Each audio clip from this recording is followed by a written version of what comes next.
자, 우리 찬양을 받으신 하나님께 박수를 드리겠습니다. 자, 오늘 또 다시 시작하신 우리 갈보리 찬양대 위에 크게 격려의 박수를 드리겠습니다. 감사합니다. 할렐루야. 여러분, 인간이라면요, 누구나 다 기쁘고 즐겁게 살기를 원합니다. 행복을 그토록 원하죠.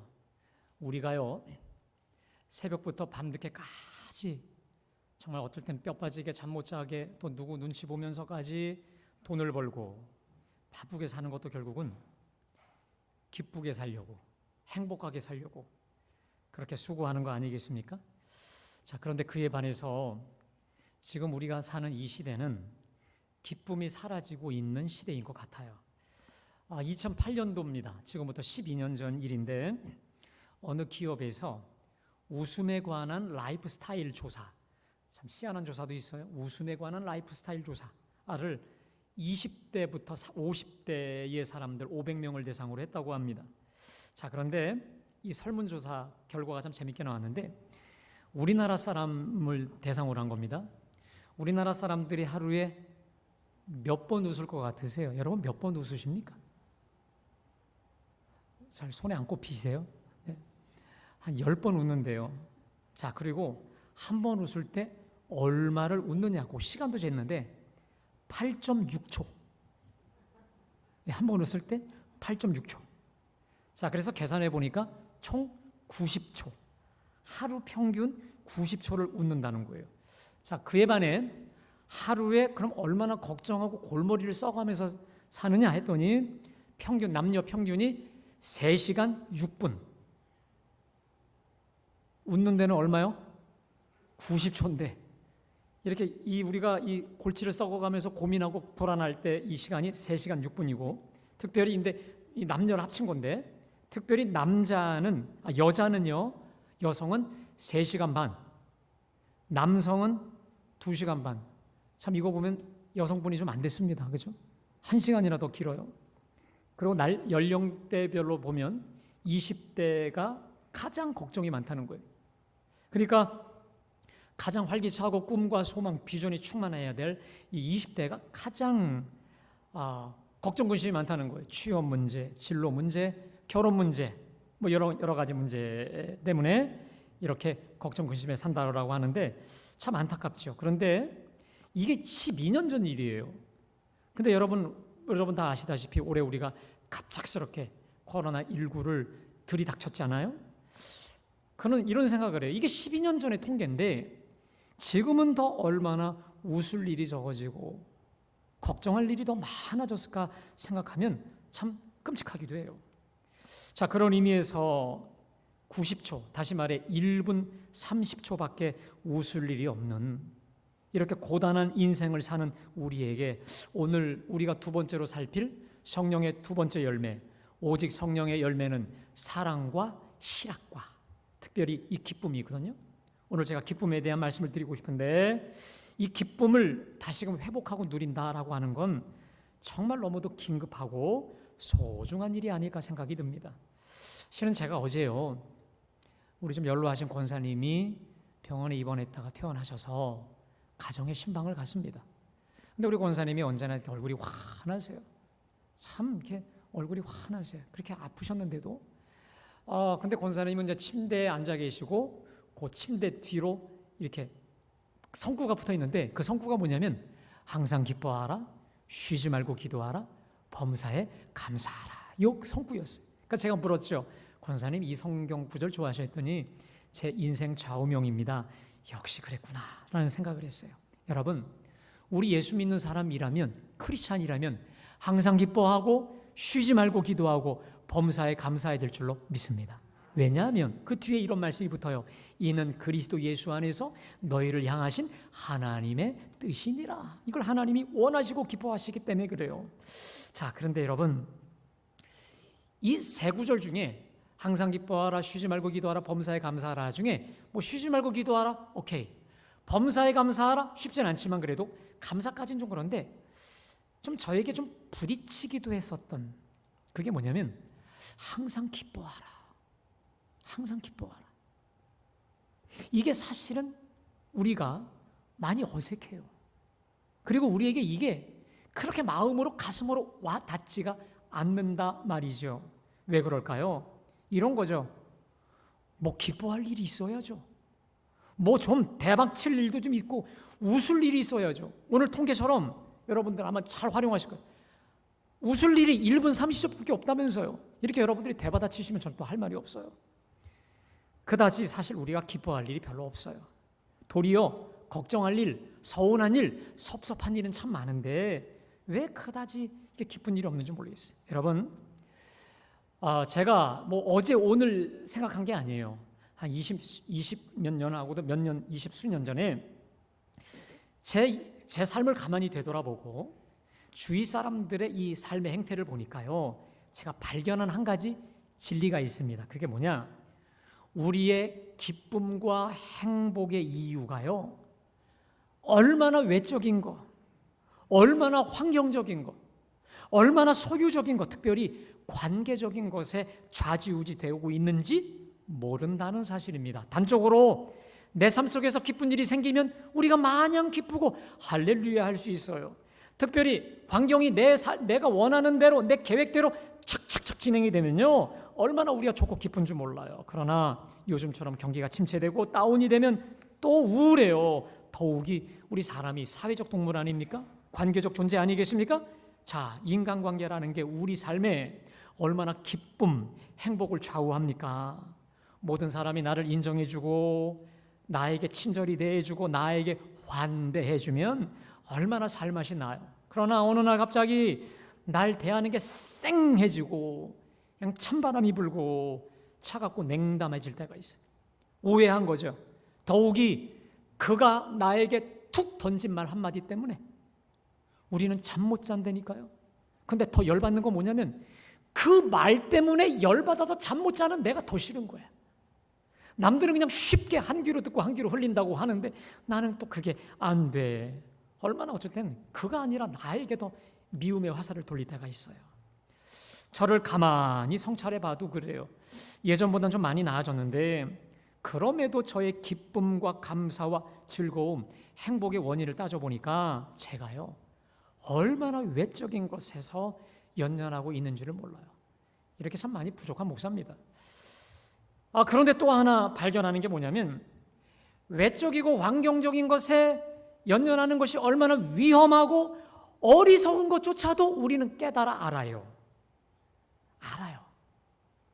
여러분, 이 환경이라는 게 얼마나 수시로 변합니까? 더욱이 이 사람의 마음이라는 게 얼마나 조변석계합니까?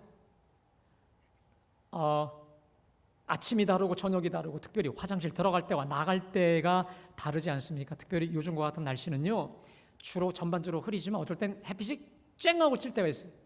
마침 이 기후처럼 우리 감정의 날씨라는 것도요, 쾌청과 우울 이걸 얼마나 반복하는지를 몰라요.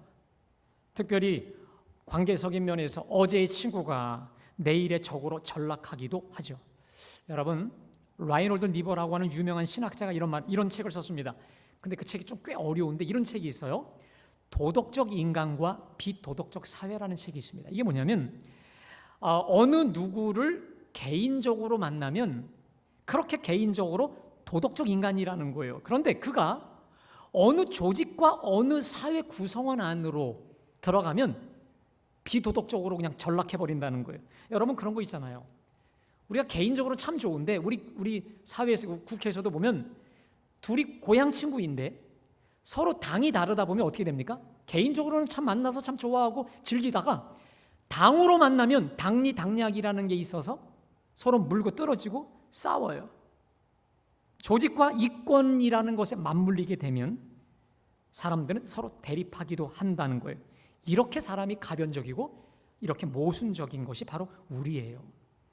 그래서 믿었던 사람에게 배신과 상처를 받고 아파합니다. 그러면서 이렇게 결심하죠. 그래, 인간은 믿을 게 안 돼. 사랑만 해야 돼. 라고 하면서도 여전히 사람을 믿고 또 바라다가 사람의 말과 얼굴과 환경에 무게중심을 두고 살다가 또 상처도 받고 계속 그걸 반복한다는 거예요. 그림을 좀 하나 띄워주실래요? 여러분, 저거 쌀인문이라는 거 여러분 아시죠? 제가 천목회지에서도 보면 이렇게 문을 옛날 집들은 이렇게 쌀인문으로 하지 않습니까? 저게 이제 옥수수 때 뭐 이런 것으로 이렇게 얼기설기해서 만든 건데, 저거 보면요, 저게 우리 애들, 그 동네 애들 장난감이에요.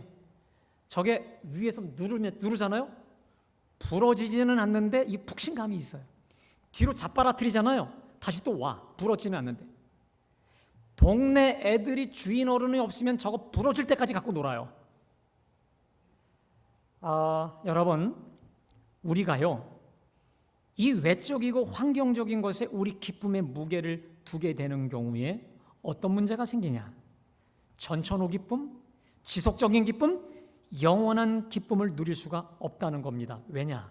저 사악한 마귀가 우리를 그냥 두지 않아요. 우리를 얼마나 속이는데요, 얼마나 환경을 기가 막히게 바꿔버리는 줄 몰라요. 사람의 마음을 얼마나 뒤흔드는지를 몰라요.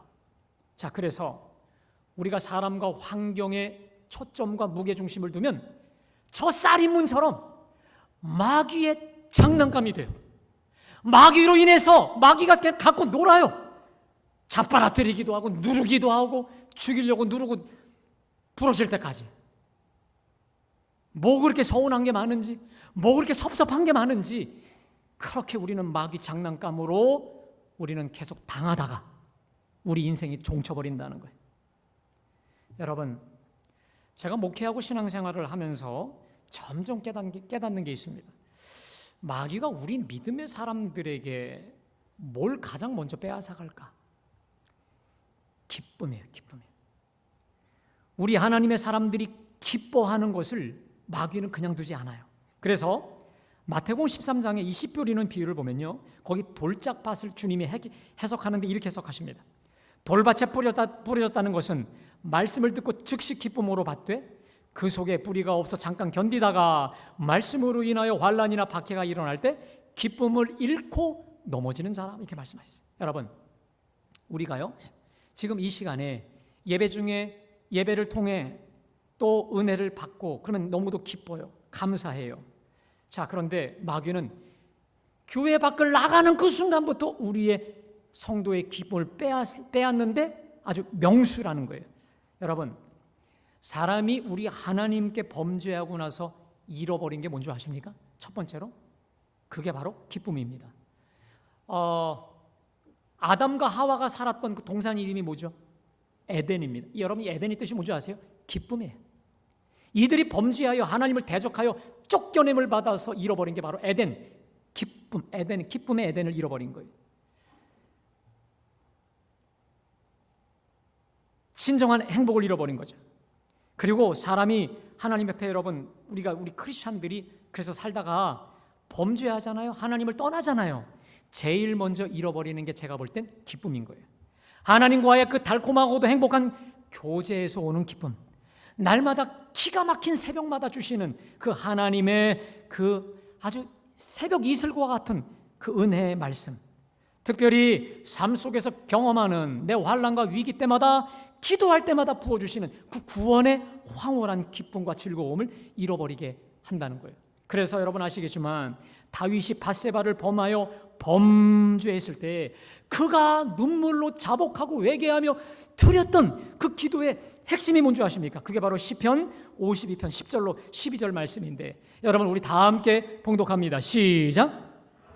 내 속에 정한 마음을 창조하시고 내 안에 정직한 영을 새롭게 하소서. 나를 주 앞에서 쫓아내지 마시며 주의 성령을 내게서 거두지 마소서. 주의 구원의 즐거움을 내게 회복시켜 주시고 자원하는 마음을 주사 나를. 여러분, 이 시편 51편은 다윗의 유명한 참회 시편입니다. 자, 여기서 하나님이여 내 속에 정한 마음을 창조하시고 내 안에 정직한 영을 새롭게 하소서. 나를 주 앞에서 쫓아내지 마시며 주의 성령을 거두지 마소서. 그 이유가 있어요. 따라합시다. 주의 구원의 즐거움을 회복시켜 주시고. 믿으세요? 결국은 다윗이 자기가 범죄해서 하나님을 떠나보니까 잃어버린 게 뭐냐? 기쁨인데, 구원의 즐거움, 기쁨이었어요. 평상시 하나님과 더불어 구원의 기쁨과 즐거움 속에 살 때 몰랐는데 잃어버리니까, 상실해버리니까 이 상실감이 얼마나 크고 지대한지를 깨닫고 더 이상 살 수 없는 것을 깨달아. 그리고 뼈를 깎는 아픔으로 우리 하나님께 회개하며 기도하면서 주의 성령을 내게서 거두지 마시고 주의 구원의 즐거움을 내게 회복시켜 달라. 그리하여 자원하는 마음을 달라. 여러분, 기쁨이 부어질 때 우리 교회 봉사가 자원의 마음인 줄로 믿습니다. 봉사가 기뻐요. 모든 삶에 신바람이 나게 되는 거예요. 신명나는 우리 삶이 되는 거 아니겠습니까? 사랑하는 여러분, 다윗은 골수와 기름진 그 어떤 것보다 구원의 기쁨, 즐거움이 최고인 줄 알았어요. 사랑하는 여러분, 우리 크리스찬들은 복음, 기쁨의 소식을 듣고 구원의 기쁨을 누리게 된 자들인 줄로 믿습니다. 그러나 마귀는 나도 모르게 내 속에 삐집고 들어와 하늘의 진귀한 기쁨, 그 즐거움, 하나님만이 주시는 그 기쁨과 즐거움을 빼앗아 간다는 거예요. 여러분, 오늘 잃어버린 기쁨을 회복해야 될 줄로 믿습니다. 주 안에서 전천후 기쁨, 지속적인 기쁨을 다 누리며 다 맛보며 살아가는 우리 모두가 되시기를 주님의 이름으로 축원합니다. 자, 그러면 어떻게 해요? 제가 결론을 내립니다. 자, 오늘 설교 제목 그대로 여호와로 말미암아 즐거워하시기를 주님의 이름으로 축원합니다. 저를 따라합시다. 여호와로 말미암아 즐거워하며. 믿으세요? 나는 여호와로 말미암아 즐거워하며. 이 결론인 거예요. 여러분, 오늘 우리 봉독했던 말씀 중에 하박국 3장 17절 18절 말씀, 우리 다 함께 한 목소리를 봉독합니다. 시작. 포도나무에 열매가 없으며 감람나무에 소출이 없으며 밭에 먹을 것이 없으며 우리의 양이 없으며 외양간에 소가 없을지라도 나는 여호와로 말미암아 즐거워하며 나의 구원의 하나님으로 말미암아 기뻐하려다. 여러분, 이 고백이요, 우리가 다 알죠. 그리고 이 찬양을 무화과나무, 찬양 복음성가로도 많이 나와 있지 않습니까? 그런데 우리가 이게 그냥 그런가 보다 하지만 이게 그 당시에 고대 근동 이스라엘 사람들의 삶에 있어서 이게 혁명이고 파격적일 수밖에 없는 이유가 있습니다. 그 당시에 이스라엘의 대표적인 산업은 두 가지입니다. 농업과 목축업이에요. 자, 그런데 농업에 해당하는 무화과나무, 포도나무, 감람나무, 이건 이스라엘 땅에서만 지을 수 있는 농사의 대표 작물이에요. 자, 그리고 양떼와 소떼는 그 땅에서 할 수 있는 목축업 아니겠습니까? 자, 그런데 농업과 목축업이 깡그리 망가져 버렸어요. 더 이상 어떤 것도 거둘 게 없어요. 여러분, 이거 뭐예요? 망한 거예요. 파산난 거예요. 다시 말해 부도수표. 망해도 폭삭 망해버린 거예요. 그리고 실제로 지금 이스라엘의 상황은 외적으로 환경적으로 최악의 상황이었습니다. 그런데 18절에 나는 여호와로 말미암아 즐거워하며 나의 구원의 하나님으로 말미암아 기뻐하리로다 라고 돼 있어요. 여러분, 근데 여기서 나는 여호와로 말미암아 즐거워하며 또 기뻐한다라는 이 말이요, 어떤 뜻이냐면 그냥 기쁜 게 아니라 기뻐서 어쩔 줄을 모르는 상태예요. 내가 지금 기뻐서 소리치며 날뛰겠다는 거예요. 너무 기뻐서 넋을 잃고 소리치는, 바로 그 상태를 말해요. 다시 말해 마지못해 억지로 깊은 척하는 게 아니라 기쁨에 겨워서 어쩔 줄을 몰라요. 넋을 잃어버린 거예요. 신바람이 나서 어쩔 줄을 모르는 그 상태에 소리치겠다라고 하는 그 상태인 거예요. 여러분, 그렇다면 하박국이 원래 이런 사람이었을까요? 아니에요. 하박국이 얼마나 까칠한 사람인데요, 얼마나 깐깐한 사람인데요. 여러분, 그 사람이 하나님을 향해 불만이 얼마나 많았던 사람인데요. 하박국서 1장 2절에 보면 제가 봉독합니다.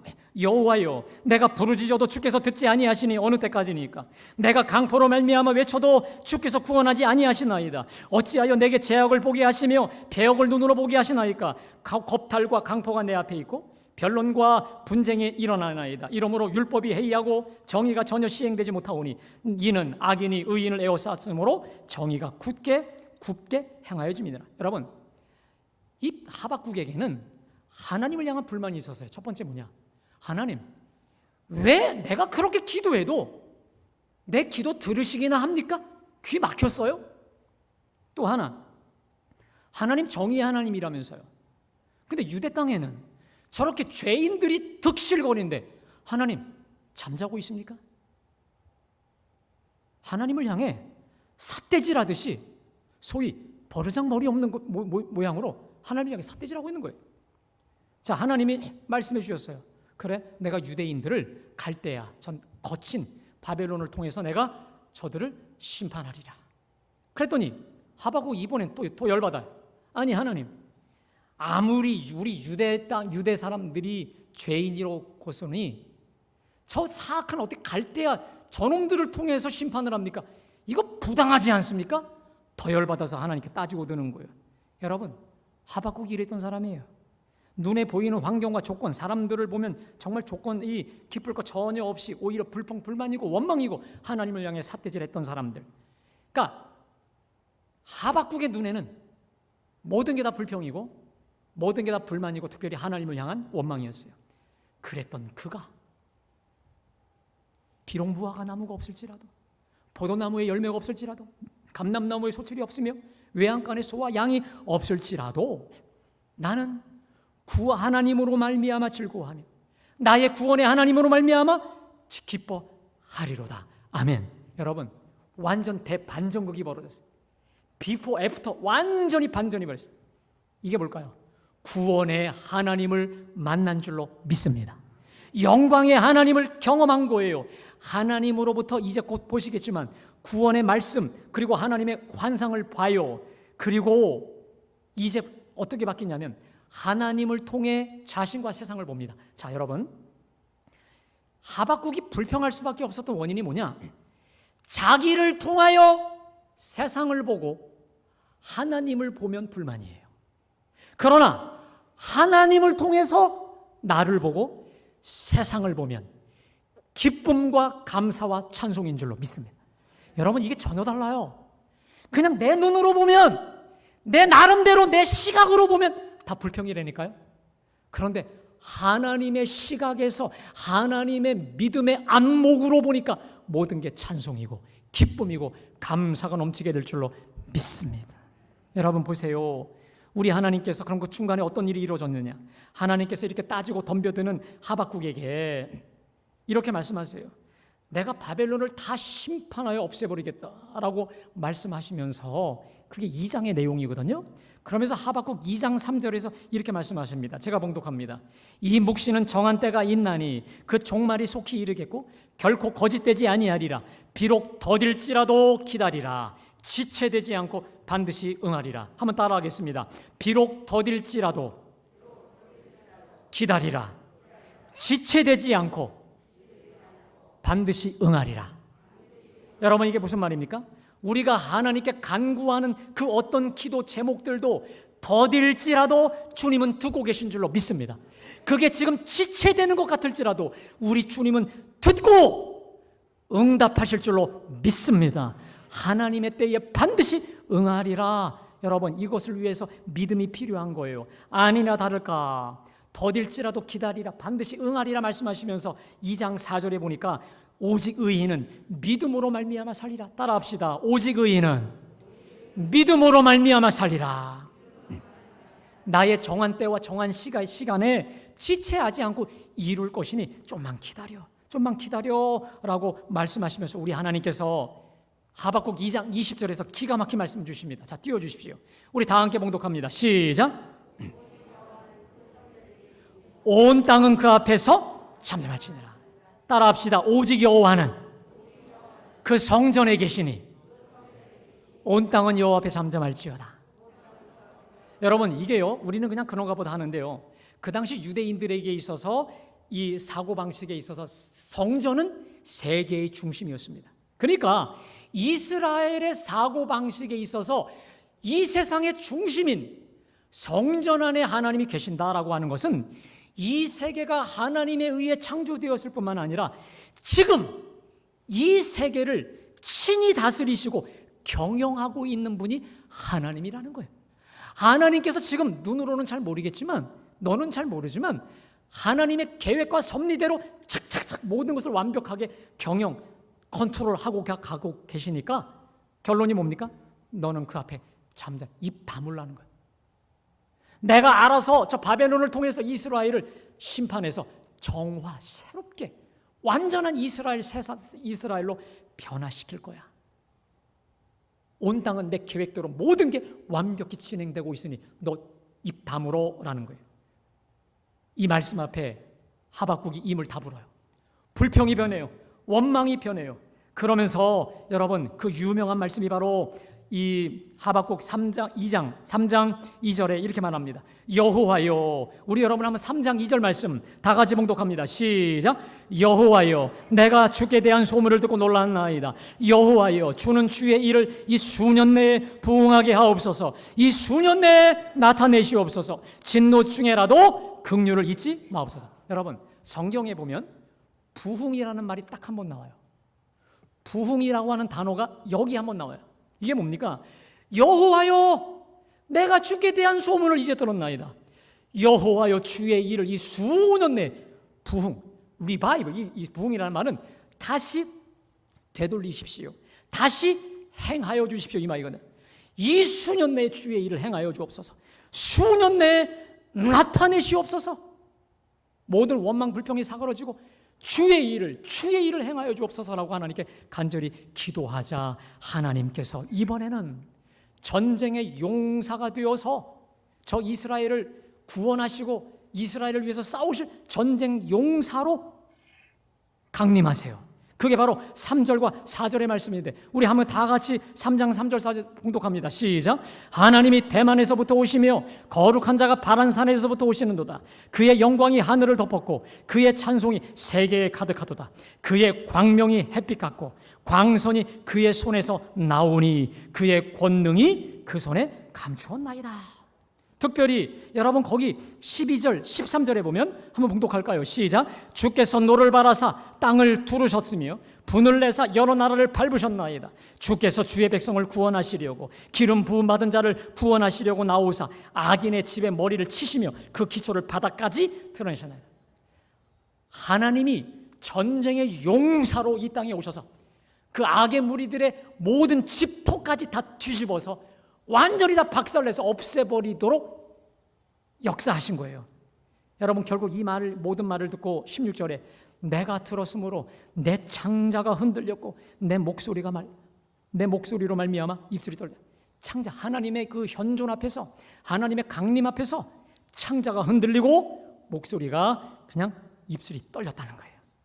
그리고 나서 오늘 하박국이 이 고백을 하는 거예요.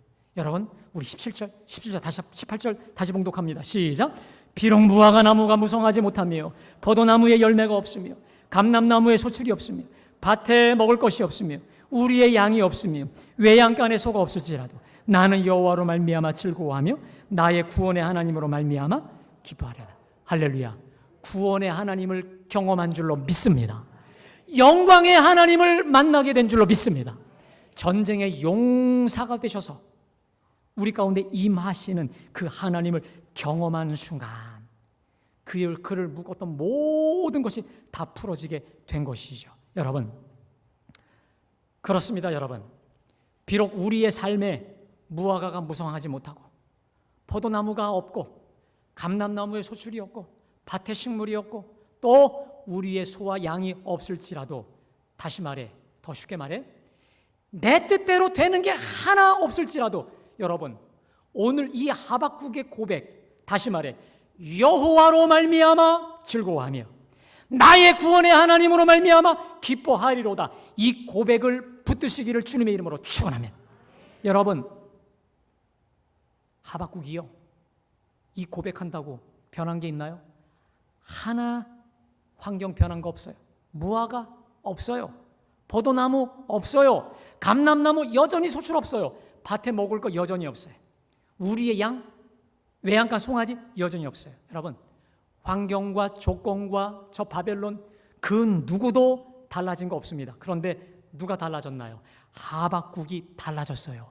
하박국이 변했어요. 말할 수 없는 기쁨, 세상이 줄 수 없는 기쁨. 다시 말해 그 풍성한 무화과, 그 풍성한 열매와 솥대가 줄 수 없는 소유적 기쁨이 아니라 존재적 기쁨, 하나님으로 인한 그 기쁨, 영원한 기쁨, 전천후 기쁨을 주신 줄로 믿습니다. 다시 말해 기쁨의 근원 대신, 여러분 보세요. 나는 여호와로 말미암아 즐거워하며, 여러분 나는 여호와로 말미암아 즐거워한다. 여호와를 즐거워할 수 없는 상황 중에서도 여호와로 말미암아 여호와를 붙잡잖아요. 오늘 말씀 붙잡잖아요. 내가 주님을 붙잡으면 주님이 나를 붙잡는 줄로 믿습니다. 내가 이 말씀을 붙잡는 그 순간 그 말씀이 나를 붙잡아서 기쁨의 근원 대신 그 하나님과 내가 하나가 되어 세상이 줄 수 없는, 무화과가 줄 수 없는, 외양간 송아지가 줄 수 없는 영원한 기쁨, 전천후 기쁨, 하늘의 기쁨을 우리 모두에게 쏟아부어 줄 줄로 믿습니다. 특별히 여러분 거기 즐거워하며 내가 기뻐하리로다. 여러분 이게 영어 성경에 보면 I will rejoice, I will joy라는 거예요. 여러분 이게 뭐냐면 의지, 그냥 단순 미래가 아니라 의지 미래예요. 내가 기뻐하리라. 누가 뭐래도 비록 아무 거 없어도 여호와로 말미암아 내가 즐거워하리라. 또 구원의 하나님으로 말미암아 기뻐하리라. 강력한 의지의 결단인 줄로 믿습니다. 여러분 제가 지난번에 절제에 대한 설교를 드리면서 즐거움을 뒤로 미루라, 즐거움을 유보하라 말씀드렸는데 설교 끝난 다음에 하나 아쉬운 게 있어서요. 여러분 진정으로 절제하려면 두 가지가 있어야 돼요. 하나는 즐거움을 미뤄야 돼요. 또 하나 중요한 게 있습니다. 그게 뭐냐면 한번 따라할까요? 사전 의사 결정. 뭐라고요? 사전 의사. 뭐냐면 즐거움을 미루고 사전 의사 결정. 이게 두 가지 갖춰야 돼요. 뭐냐면 내가 새벽에 일어났어요. 자기 전에는 그렇게 내가 하나님께 새벽 기도 하려고 하다가도 그게 안 돼요. 근데 즐거움이 유보가 안 돼요. 그러나 사전에 그러기로 내가 결심을 하고 자는 거예요. 내가 뭔가 운동을 하려고 하는데 여러분 이걸 사전에 결정 안 해놓으면 시간만 되면 헷갈려요. 시간만 되면 혼동이 돼요. 마찬가지로 여러분 우리가 사전에 결정할 게 있습니다. 어떤 상황에서도 기뻐하기를 결정하시기를 축원합니다.